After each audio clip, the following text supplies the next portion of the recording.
we have a National Personhood Alliance oratory contest, the very first one in the nation that has taken place over the last 3 or 4 months. We are going to announce the winner this evening. We have, there's a first and second winner. We're going to start with the second, just a little bit of Personhood Alliance. This is a brand new organization that has started throughout the country. I forget how many states we now have in it, Dan. 14? We have 14 states that have joined the Personhood Alliance. I am the president of the educational director of National Personhood Alliance. I'm very pleased to have Dan Becker here with us, who is the president of Georgia Right to Life and the president of National Personhood Alliance. This oratory contest is an example of what we can do, what our young people can do for us. Very, very difficult to choose a winner. I know that the states that joined into it had difficulty choosing their winners. But we do have a winner, which is so amazing. We have 2 winners, and they receive a nice little gift from us. I'd like to call up the second place winner, Anya Hatfield.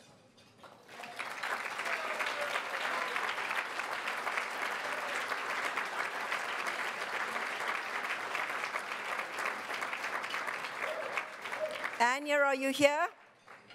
There she's coming.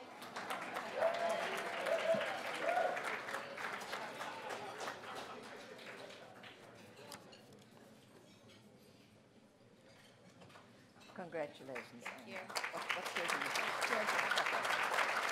Anya has come all the way from Georgia with her mother to accept this award. So thank you so much. I know you did a great job. Thank you, Anya. Wonderful. Wonderful. Thank you very much.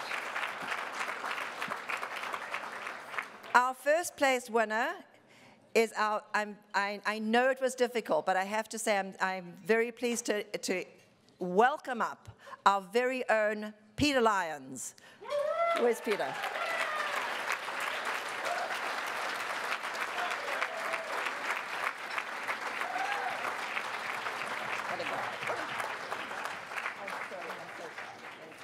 Peter is also, this shows you how when we start to work together, everything starts weaving in and out. Peter is also the president of our Cleveland Right to Life youth group, which is called Cleveland Minutemen for Life. He came to our symposium in 2011, I think it was. I think so. Yeah. And apparently, according to his parents and according to Peter, he looked around and he said, wow, I want to be part of this. And he set out to make it happen. And not only did he make it happen, but he grew a brand new youth group.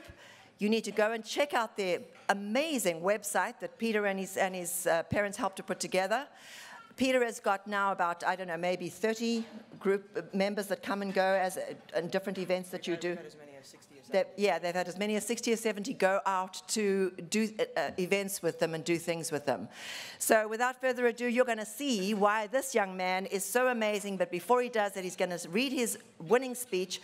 Before he does that, I give him his award.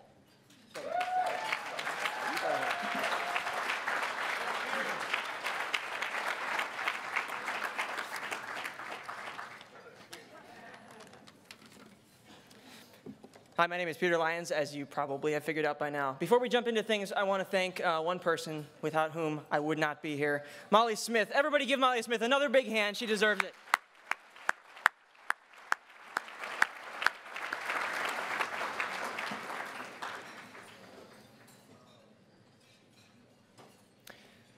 I want to start off tonight with a little thought experiment.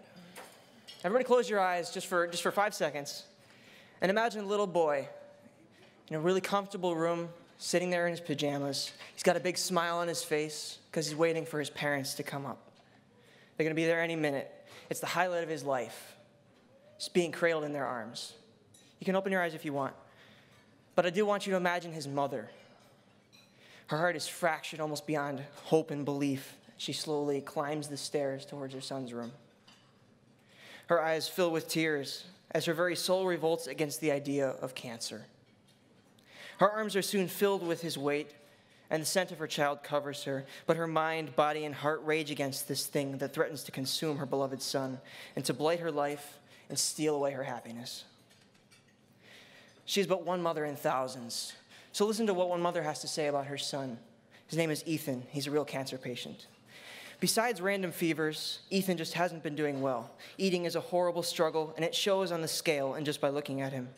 Matt and I are exhausted from trying to get our son to eat.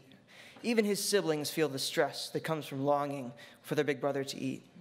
It seems so simple. Just eat, but we know it's not that simple. He's 13, and his gut is already so incredibly damaged from years of chemical abuse. His body is simply tired.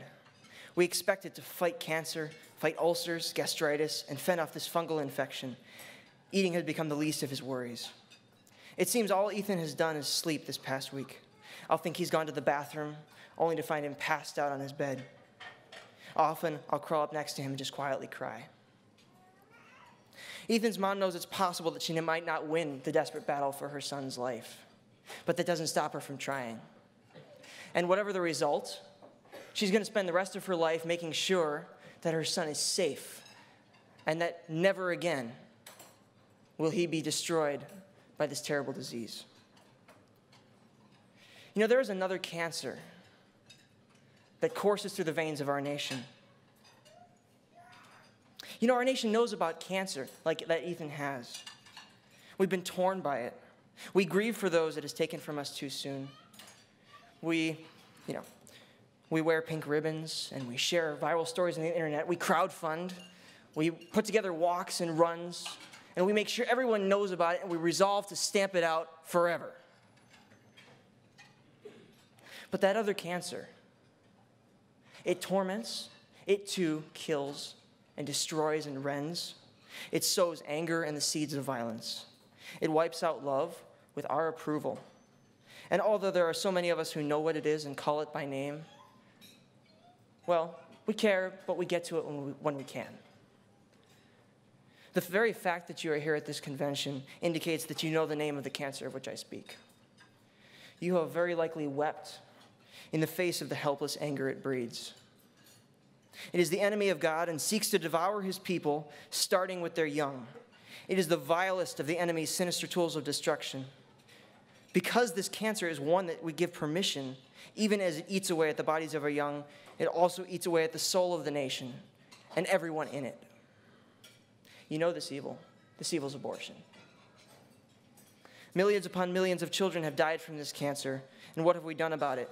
What have we given to ensure that not one more child is taken by the violent cancer of abortion? I'm a young person, and so I see a lot of young people who claim to be pro-life. The temptation is to share a good pro-life story or, a story of heroic love in the face of death. Share a pro-life meme on Facebook or, retweet some inspirational quote. In essence, though, even if the young person in question doesn't realize it, this is a complete and total moral cop-out. St. John Paul II said, "You must take of your substance and not simply of your abundance to render assistance." For us who are Christians, this means that we are to hand over our very lives for the oppressed, the sick, the suffering, the ones who can't speak for themselves, the unborn.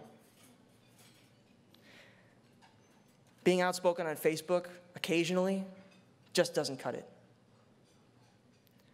We must understand that our situation is just as grave as those mothers who are grieving for their children who have cancer. We must say no more, not one more child, not one more day. Our hearts must be bigger, our pockets must be bigger. They must stretch further, and we must strengthen our minds and wills with the fire of the Holy Spirit so that we are ready to conquer the evil of our time. There must be no exceptions, no compromise, no precious God-breathed lives lost because of skewed morality or just plain laziness. You may be wondering where you fit into this picture, this new pro-life movement. I find it helpful to look first at the hands and the feet and the talents and the gifts that God has given you and me. To quote from the Cleveland Minutemen for Life website, "If you are a sculptor, sculpt for life. If you are a painter, paint for life. If you are an orator, speak for life. If you are a singer, sing for life. If you are a writer, write for life. If you have good hands or good feet, walk and care for life. If you are a person of faith, pray for life. If you have a lot of energy, use it for life. If you have time, give it all to life. If you have creativity, offer it for life. If you have intelligence, apply it for life. If you are an idea person, dream for life. If you are a social person, be contagious with life. Above all, love life and live it like you mean it. Rise, fellow Christians. Rise, fellow Americans. Rise and stand with me as we shatter the culture which threatens to destroy the very fabric and the roots of our nation. And rise as we end the culture of death which destroys the lives of the children of the heavenly Jerusalem. Let us meet the challenge with trumpets and singing. We don't have to be frightened or enraged with, desperate fear. But we can be righteous, and we can have righteous anger, and let that righteousness inspire us to great things, because that's what God expects of us. I see a world where the only cancer left to eradicate is that cancer not inflicted by our own hand. I see a future where we will not give any child second place. Will you follow me into this future? Thank you.